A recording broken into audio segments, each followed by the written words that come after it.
Hey, you guys, I'm on episode number 30. If you haven't, go back and check 1 through 29 out. Um, Today I'm gonna let you in on me and my father's relationship. Um, I remember as a child, my dad coming by my mother's house. I maybe was about 5 or 6 because I was learning my numbers. And after that, I didn't see my dad no more till I was about 12. They was having a family reunion at Bella. You guys I got so many cousins on that side also.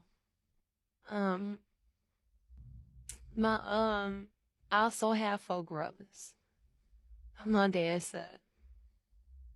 Um 2 of them are twins. Then it was it's an older brother. Then it was another brother I had. He's deceased on that. He's also I have a brother deceased on that side of the family also on my dad's side. He was murdered. Um I had been talking to my dad off and on. He would make trips back and forth from down south to Michigan. And when he would come up, sometimes we'll see him. And one time I went to see him, and that's when I met my older brother. We got along. I get along with all of them. We got along. But along the way, a little bit, we I guess you say we shied away from each other. He surprised me one time on the boulevard. He came to see me. Him and his fiance, they came to see me. We went by my family house and stuff like that. Then I didn't see him no more for a while. I didn't see my dad. I went down there. I told you guys in the early episode. I went down there, and my dad was I don't think they was married, but I guess you would say his fiance. He was living with her. She put me and my oldest brother out the house. We went to my aunt's house and I stayed for the remainder of my visit. After that, no more, I didn't hear from my dad, so I was about 35. I was 35 years old. I went, then it was I was told that my baby brother, he was the baby out of all of us, he passed away. He was murdered. So I got on the Greyhound. I made the trip down there, 2,000 some miles down there. Um, me and me and the twin brothers went. I will not disclose nobody's name. We went down there, and we was there for my dad. Anything he needed or anything he want, man, the twins got it. It wasn't no questions asked. I guess we got big hearts. I went on and went down there. We went down there. It seemed like the time we was down there, maybe 4 or 5 days, it went by so fast. And my aunts came over. My aunts asked could one of us wind up staying. Because and that's understandable. You have a child that you used to coming living with you and coming, staying there with you and everything there was to remind him of him. But I'm the one that said I'll stay a little longer. And you guys, I got a daughter. At this time, she was young. And it's a bunch of boys at my house.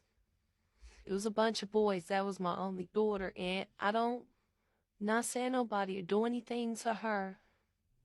But from the things that have happened to me, I don't trust nobody. No man, no woman, I don't trust anybody. So I offered my dad to pay it. I paid for my dad a ticket to come back to Michigan and knock my oldest brother on that sat us at the bus station. He took my dad back. He took my dad to his home for about a week. Then my dad came to stay with me. We was in the middle of moving when my dad came, but I got the house set up and everything almost. So my dad stayed with me a week. I know we bought him cigarettes, took him to the MGM Grand Casino. Everything we did for our dad that we could. We fed him, made sure he ate it, everything. So, after that, before they left, I cooked my aunt, my uncle, my brother, and my dad. My husband liked the fish, so he caught like 30-something silver bass, 40-something.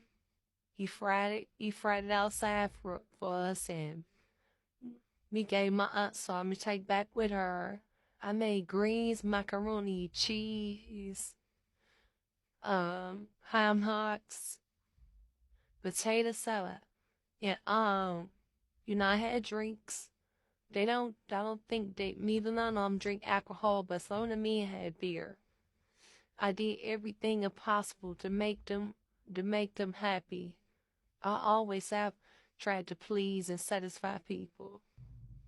And as time went on, I had shied away from my daddy because I was going through that court case with that second rape.